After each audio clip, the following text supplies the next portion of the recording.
안녕하세요. 지구과학 원 김희재입니다. 오늘은 별의 탄생과 진화 두 번째 시간 주기율성에 대해서 배워보겠습니다. 자, 우선 여러분들 모두 프린트랑 미니 테스트 다 받았죠? 그 프린트 펴보고 먼저 해보기를 해보겠습니다.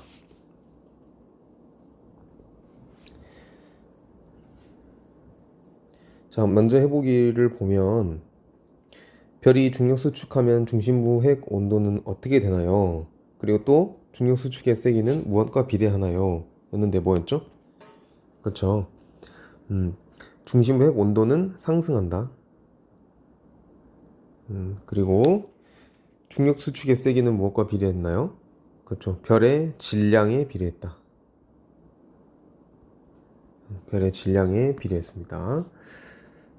이 펜이 마음에 들지 않네요. 이건 아주 중요한 사실이니까 반드시 기억하기 바랍니다. 저번 시간에 했었고, 중요하다고 몇 번 강조했습니다. 자, 주계열성과 수소행융합. 자, 우리 전 시간까지는, 별이, 원시 분자운, 그러니까 성간 분자구름에서부터 원시별, 그 다음에 전주계열성까지의 진화 경로, 그 다음에 HR 도상에서 어떤 경로를 통해서 주계열성에 도달하는지를 배웠습니다. 그리고 미니 테스트를 받고, 그리고 이제는 이제 그 별이 드디어 주계열성에 도달하고, 그 주계열성에서는 어떤 일들이 일어나는지를 우리가 알아보는 시간이 되겠습니다. 자, 주계열성이라 함은 별이 물리적으로 안정된 상태에 도달하는 겁니다. 그리고 대부분의 일생을 보내는 단계인데, 왜 대부분의 일생을 보내냐면, 굉장히 안정된 상태로 존재하기 때문이에요. 안정된 상태. 그럼 어떻게 해서 안정된 상태냐? 그림을 보겠습니다. 주계열성의 내부 구조를 보면, 일단, 가운데 핵융합 반응이라는 게 있고, 그 다음에, 겉에서 파란색 화살표로 표현되는 중력을 나타내는 화살표가 있네요.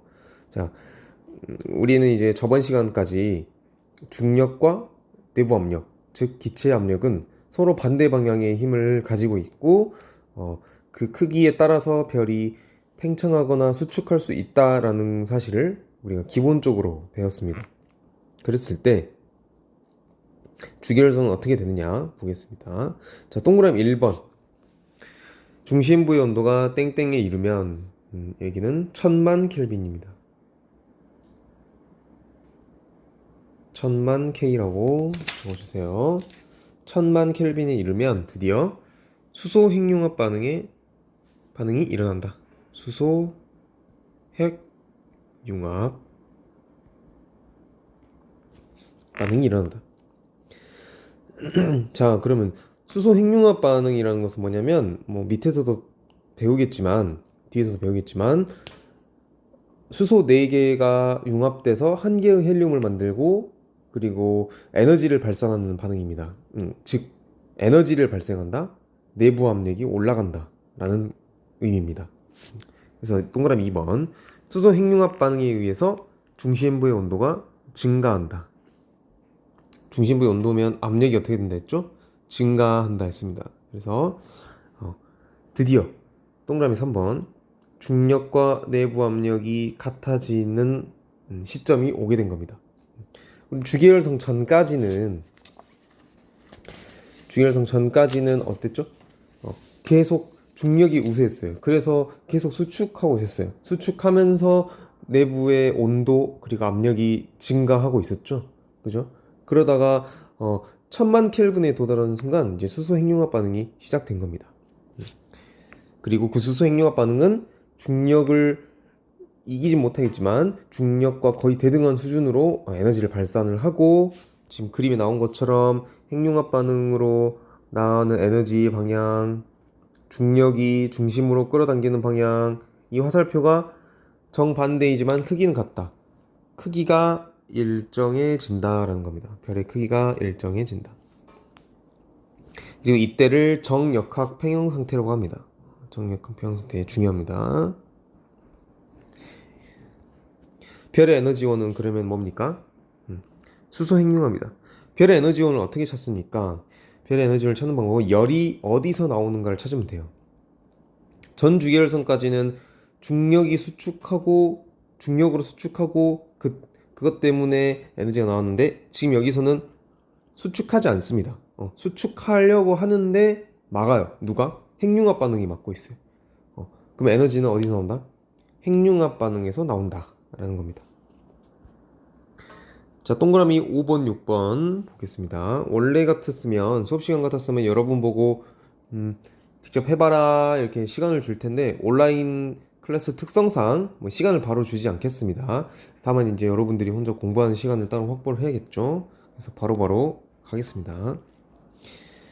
주계열성의 표면 온도, 광도는 클수록 질량이 크다. HR를 보면 됩니다. 얘기를 보면 되겠죠?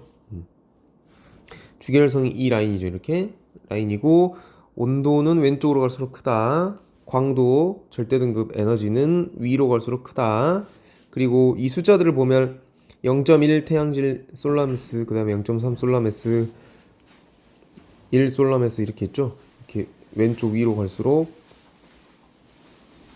질량이 크다 라고 했을 때, 온도가 올라갈수록, 그 다음에 광도가 커질수록 질량이 크다 라는 걸 볼 수 있습니다. 그랬을 때 동그라미 5번은 주계열성의 표면 온도, 광도가 클수록 질량은 크다. 동그라미 6번 보겠습니다. 별의 질량이 클수록 주계열 단계에 머무르는 기간이 짧다 길다. 여기 보면, 자, HR로 보면 10의 11승년, 10의 10승년, 태양, 10의 9승년, 10의 8승년, 10의 7승년이 있습니다. 이게 뭐냐면 주계열성 단계에서의 수명입니다. 주계열 단계에서 몇 년 동안 있느냐 봤을 때 질량이 클수록 어떻습니까? 작아지죠. 그래서 기간이 짧다. 이게 주계열성의 이제 기본적 내용이었습니다. 그럼 심화로 가보겠습니다. 주계열성에서 처음으로 일어나는 반응, 수소 핵융합 반응에 대해서 보겠습니다. 자, 그림에서처럼 수소 4개가 한 개의 헬륨으로 바뀝니다. 이것은 우리가 이제 통합과학 시간 때 간단히 배웠죠? 자, 동그라미 1번. 중력 수축으로 중심부의 온도가 1000만 켈빈 이상이 되면, 여러분들 혹시 프린트에는 아마 1000켈빈이라고 돼 있을 수도 있어요. 오타입니다. 안 됩니다. 절대로 안 됩니다. 1000켈빈이 아니라 1000만 켈빈. 1000만 켈빈이어야 된다. 어디 온도가? 중심부의 온도가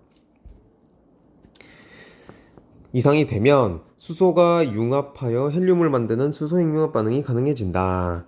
몇 개의 수소죠? 그쵸. 4개의 수소 원자 핵이 1개의 헬륨 원자 핵을 만든다. 자, 질량 차이 델타 M을 계산해 보면 여기서 4.032, 이게 무슨 질량이죠? 수소 4개의 합한 질량입니다. 수소 4개의 질량. 거기서 헬륨 핵 1개의 질량 4.003, 다시 쓸게요. 4.032, 4.003. 질량 차이가 나죠?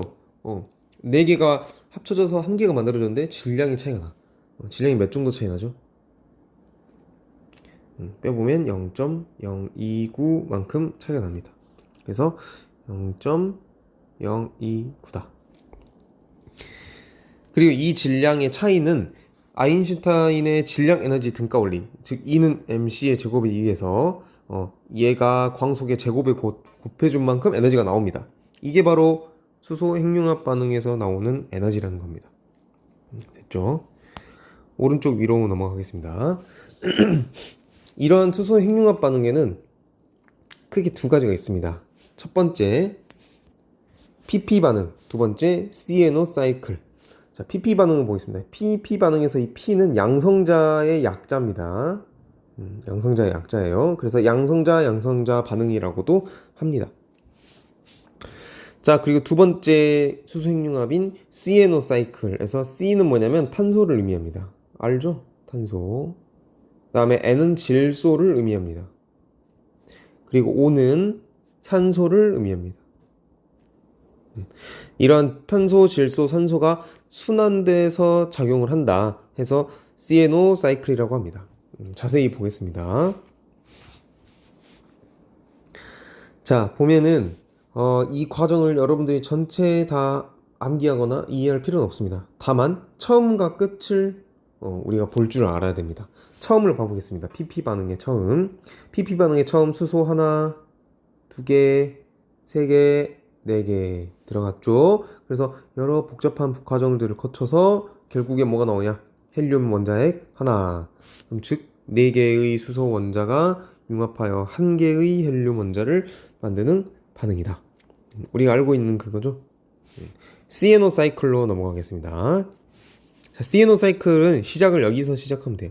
여기 1번 1번이라고 쓴 곳에 수소 하나 그 다음에 수소 2개 수소 3개 수소 4개 들어가서 헬륨 원자핵 하나 나왔다.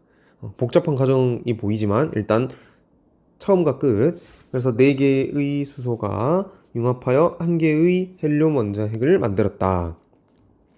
CNO 사이클에서 중요한 것 동그라미 2번 보겠습니다.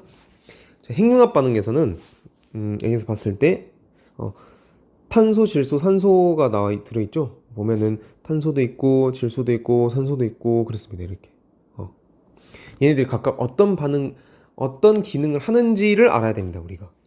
자, 핵융합 과정에서 탄소 C가 촉매작용을 한다. 중요합니다.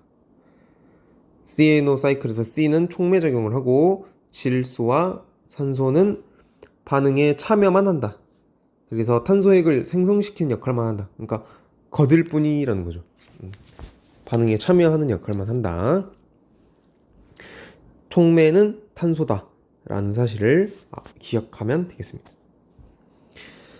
자, 순서 핵융합 반응의 효율. 자, 이건 PP 반응과 이제 CNO 사이클을 좀 더 깊이 본 건데요. 자, 그래프를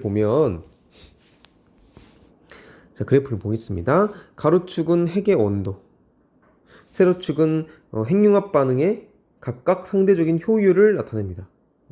자, 파란색 그래프와 빨간색 그래프가 있습니다. 파란색 그래프는 이제 PP 반응을 의미하는 거고, 빨간색 그래프는 CNO 사이클을 의미합니다. 그랬을 때, 자, 핵의 온도가 올라갈수록 이 핵의 온도는 계속해서 올라가는 온도가 아닙니다. 일단 그 단계에서 도달한 온도입니다. 그래서 태양을 예를 들면 지금 15라고 적혀져 있죠? 이게 태양의 핵의 온도가 15도가 아니라 1500만 켈빈이란 거예요. 곱하기 10의 6승이니까 1500만 켈빈으로 상대 비교적 주계열 단계에서는 태양의 내부 온도가 1500만 켈빈으로 일정하다. 실제로 일정한 건 아니지만 우리가 그렇게 하면 편하니까 일정하다고 보는 겁니다. 점점 이렇게 계속 온도가 점점 올라가는 거 아닙니다. 하지만 이제 다음 진화 단계에서는 이제 확 올라가겠죠. 그건 이제 다음 시간에 배우게 되고, 일단은 편의상 태양의 중심 온도가 1500만 켈빈으로 일정하다라고 생각을 하겠습니다. 그랬을 때 태양을 보면은, 자, 여기서 중요합니다. 어떤 반응이 주로 일어나고 있는지를 보십시오. 태양은 PP 반응이 이만큼 일어나고 있고, 그리고 CNO 사이클 반응이 이만큼 일어나고 있다. 이게 뭘 의미하는 겁니까? 태양에서는 수소 핵융합 반응이 두 가지가 동시에 일어나고 있다. 이게 첫 번째. 두 번째, PP 반응이 CNO 사이클 반응보다 더 우세하게 일어난다. 왜? 상대적인 효율이 더 좋으니까. 그런 겁니다. 자, 그러면은 태양보다 더 질량이 큰 별을 한번 예를 들어 보겠습니다. 예를 들어서 질량이 큰다기보다는 맞지만 핵의 온도가 2500만 켈빈인 별의 내부 구조를 보겠습니다. 핵의 온도가 2500만 켈빈이다 쳤을 때 CNO 사이클은 이만큼 일어나고 효율이 이 정도고, 그 다음에 PP 반응은 효율이 이 정도다 했을 때 누가 더 효율성이 좋습니까? 그렇죠. CNO 사이클이 효율이 더 좋죠. 그러니까 핵의 온도가 2500만 켈빈인 별은 CNO 사이클이 더 우세하게 일어난다라는 겁니다. 둘 다 CNO 사이클만 일어난다? 틀렸습니다. PP 반응만 일어난다? 틀렸습니다. 둘 다 일어난다. 시에노 사이클이 더 우세하게 일어난다. 그래프를 이런 식으로 해석을 하면 되겠습니다. 자, 1, 2, 3번 채워보겠습니다. 핵융합 반응의 효율은 무엇과 비례한다? 핵의 온도와 비례한다. 핵의 온도와 비례한다. 그렇죠? 핵의 온도가, 다시 줄게요. 핵의 온도가 상승할수록 핵융합 반응의 상대적 효율도 점차 증가했죠. 동그라미 2번. 핵의 온도 1800만 켈빈 이하인 별은, 즉 이 점선의 온도를 의미하는 거예요. 1800만 켈빈 이하인 별은 주로 뭐가 일어난다? PP 반응이 우세하죠. 그죠? 이쪽으로 가면 PP 반응이 우세하죠. 그리고 이상인 별은 시에노 사이클이 우세하다. 이쪽으로 가면 시에노 사이클이 더 우세했습니다. 자, 동그라미 3번. 핵의 온도는 누가 올렸습니까? 우리가 먼저 해보기에 한 것처럼 중력 수축이 그간 수축하면서 핵의 온도를 올려놓은 거야. 그래서 주계열성에 도달하게 되면 상대적으로 일정해진다는 거죠. 온도가. 자세히 말하면 주계열성 안에서도 이제 점차 상승은 하지만 이제 그건 고려하지 않겠습니다. 핵의 온도는 중력 수축에 의해 상승했고 그리고 중력 수축은 별의 질량이 그렇죠. 클수록 강하게 일어났다. 과거형이 되겠죠. 이미 일어났어요. 이미 1500만 켈빈에 도달했으니까요. 태양을 예를 들면 그렇다는 겁니다. 자, 그 다음 이제 5번. 별의 질량과 진화 속도, 그리고 수명의 관계를 보겠습니다. 자, 참고로 우리가 이제 1, 2, 3, 4번, 5번까지 하게 되는데, 미니 테스트가 있습니다. 그래서 미니 테스트를 시간을 주진 않고 여러분들한테 바로 선생님이 해설을 들어가고 여러분들이 따로 풀어보고 선생님의 말한 답과 한번 비교해 보기 바랍니다. 자, 일단 그래서 이런 수소 핵융합 반응의 효율을 관련된 문제도 풀어봐야 되는데 일단 5번부터 설명하고 그 다음에 미니 테스트를 한 번에 풀도록 하겠습니다. 자, 별의 질량과 진화 속도, 수명의 관계입니다. 매우 중요합니다. 물론 다른 것도 중요하지만 이것도 매우 중요합니다. 자, 수소 핵융합 엔진의 연료는 뭡니까? 여태까지 배웠을 때 그쵸, 수소죠. 수소 핵융합 엔진은 수소죠. 수소가 연료고, 그 다음에 이 수소는 당연히 별의 질량이 클수록 많다. 당연하죠.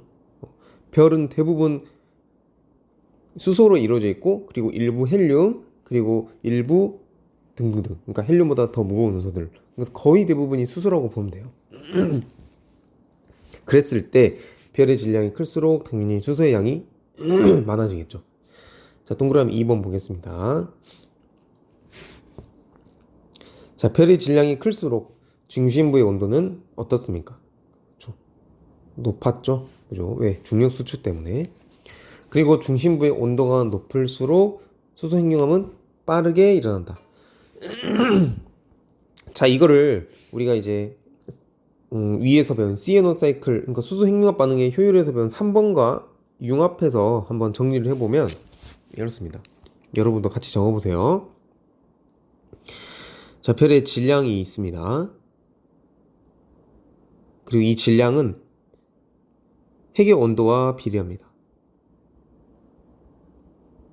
그러니까 질량이 크니까 핵의 온도가 높겠죠. 그리고 이 핵의 온도는 핵융합률을 결정합니다. 핵융합률.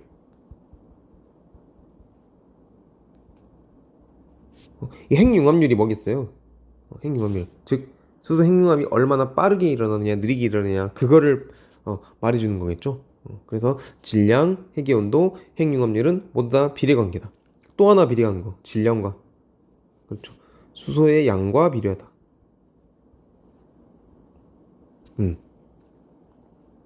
그래서 사실 별은 별의 일생은 질량이 결정한다고 해도 과언이 아닙니다.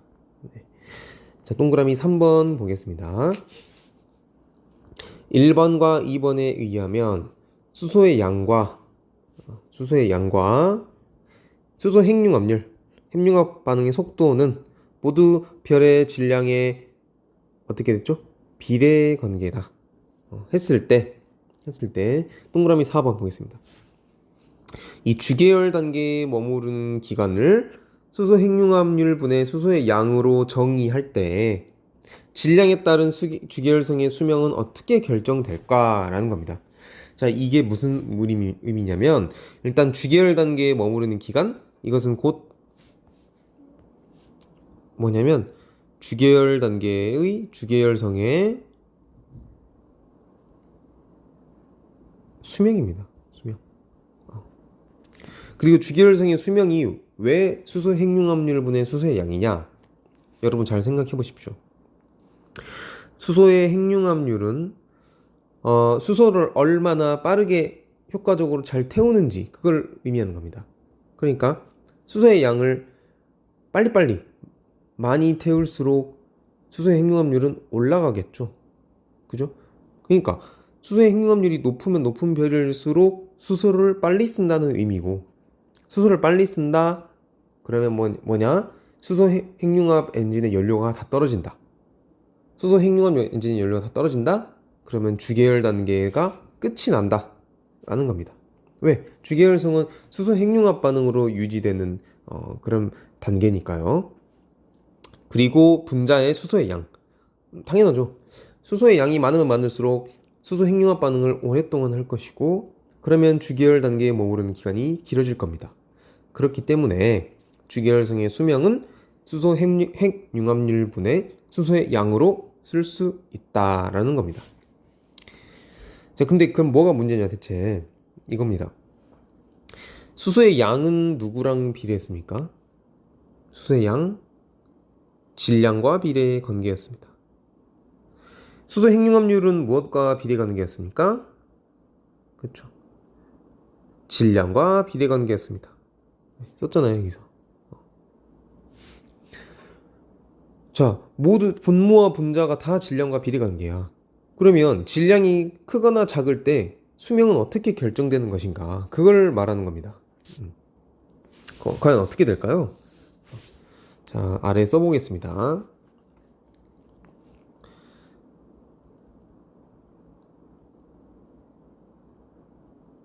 수소의 양이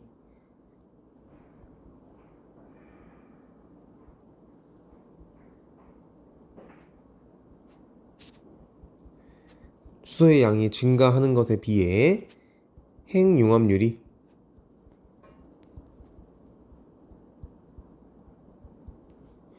더 크게 증가한다. 이게 답입니다. 수소의 양이 증가하는 것에 비해 핵융합률이 더 크게 증가한다입니다. 자, 그러면은 볼까요? 수소의 양이 이만큼만 증가했어요.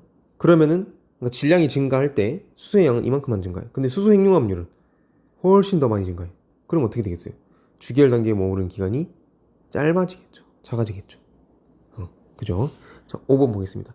질량이 클수록 주계열 단계에 머무르는 기간이 짧고, 이것은 별의 진화 속도가 빨라짐을 의미합니다. 그렇죠. 주계열 단계가 끝나면 다음 단계로 가고, 다음 단계가 끝나면 또 다음 단계로 가고, 그렇습니다. 자, 6번 결론 중요합니다. 자, 이는 주계열성뿐 아니라 별의 모든 진화 단계에 적용이 됩니다. 그래서 별의 수명은 별의 질량에 반비례한다. 이게 결론입니다. 그죠?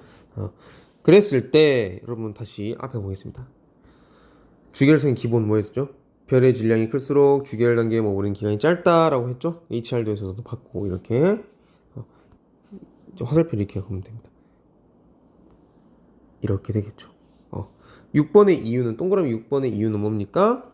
바로 여기 이 논리 구조. 결론이 나왔네요. 동그라미 6번. 똑같은 동그라미 6번이 동그라미 6번을 설명해 주고 있네요. 그죠? 자, 그러면 이제 미니 테스트로 넘어가서 문제 풀이하고 이 시간 끝내도록 해보겠습니다. 자, 미니 테스트 6번째 해설 강의를 시작하겠습니다. 1번. 태양의 크기가 일정한 이유는 무엇인가요? 태양의 크기가 일정한 이유는 정역학 평형 때문.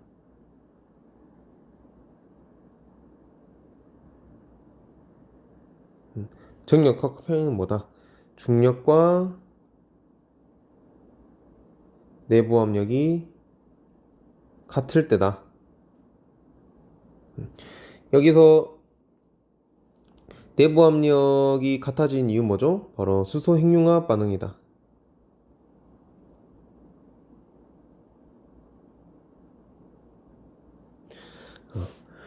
자, 여기서 또 넘어간 게 있는데 태양이 바로 주계열성이라는 것이죠.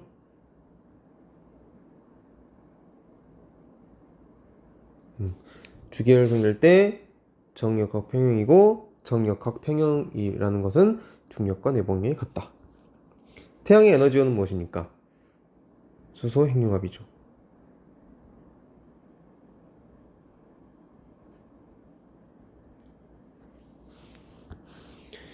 3번 시에노 사이클에서 몇 개의 수소가 융합한지 쓰고 촉매는 무엇인지 쓰세요.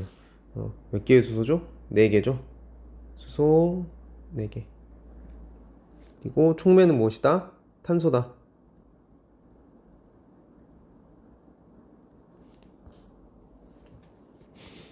자, 4번 아래 주계열성들의 물리량을 보고 색지수와 표면 온도, 반지름, 질량, 광도, 수명의 관계를 서술해 보세요. 자, 표면 온도가 커질수록 반지름도 커졌습니다. 질량도 커집니다. 광도도 커집니다. 하지만 주계열성의 수명은 줄어들죠. 그러니까 아래로 갈수록 커진다. 그리고 색지수도 아래로 갈수록 커진다. 온도의 반비례했잖아요. 이게 관계입니다. 쉽죠? 하지만 중요한 건 주계열성들이다. 주계열성들일 때 표면 온도, 반지름, 질량, 광도가 모두 다 비례관계다. 색지수는 반비례고. 동그라미 5번, 아니 그냥 5번. 시에노 사이클이 주로 일어나는 별의 질량은 태양보다 클지 적을지 쓰고 이유를 써보세요. 시에노 사이클이 주로 일어나려면 이 핵의 온도가 약 1800만 켈빈 이상일 때 우리가 시에노 사이클이 우세하게 일어난다라고 앞에서 그래프를 봤습니다. 여러분들 그래프를 보면서 풀어도 되겠네요. 그랬을 때 태양은 현재 핵의 온도가 대략 몇 도죠?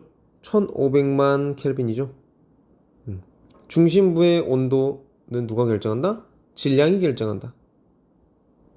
질량은 1500만 중심부의 온도를 1500만 켈빈까지 정도까지 올릴 정도까지의 질량을 가지고 있던 거야. 현재. 하지만 온도를 더 올리려면 질량이 어떻게 돼야 될까요? 그렇죠. 질량이 더 커져야 된다. 그래서 시에노 사이클이 주로 일어나는 별의 질량은 태양보다 크다. 이유는 핵의 온도가 더 높기 때문에 핵의 온도가 더 높은 이유는 질량이 태양보다 훨씬 더 크기 때문이다 라는 게 이유입니다. 6번 난이도가 S네요. 태양보다 5배.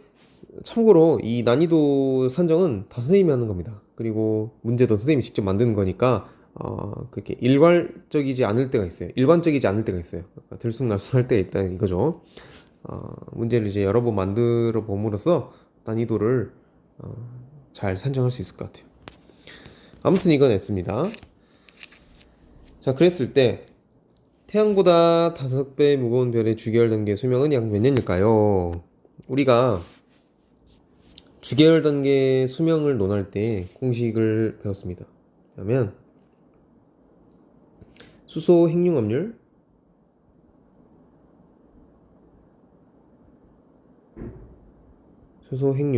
분의 수소의 양. 이게 주계열성 단계의 수명이라는 식이라는 걸 배웠습니다. 그랬을 때 이 수소 핵융합률은 바꿔서 쓸 수 있습니다. 뭐로 바꿔서 쓸 수 있냐면 여러분들이 받은 프린트에 보면 거기 가로 5번의 그림에 아래에 작은 글씨로 나와 있을 겁니다. 자, 읽어보면 수소 핵융합률은 단위 시간당 일어나는 핵융합 반응의 정도이고 이는 곧 별의 광도이다. 여러분 한번 생각해 보세요. 수소 핵융합이 빨리 일어날수록, 그러니까 잘 일어날수록 어떻게 되겠어요? 밝기가 밝겠죠? 그러니까 광도와 비례한다라는 겁니다. 광도와. 그래서 이 식을 바꿔서 써보면 이겁니다.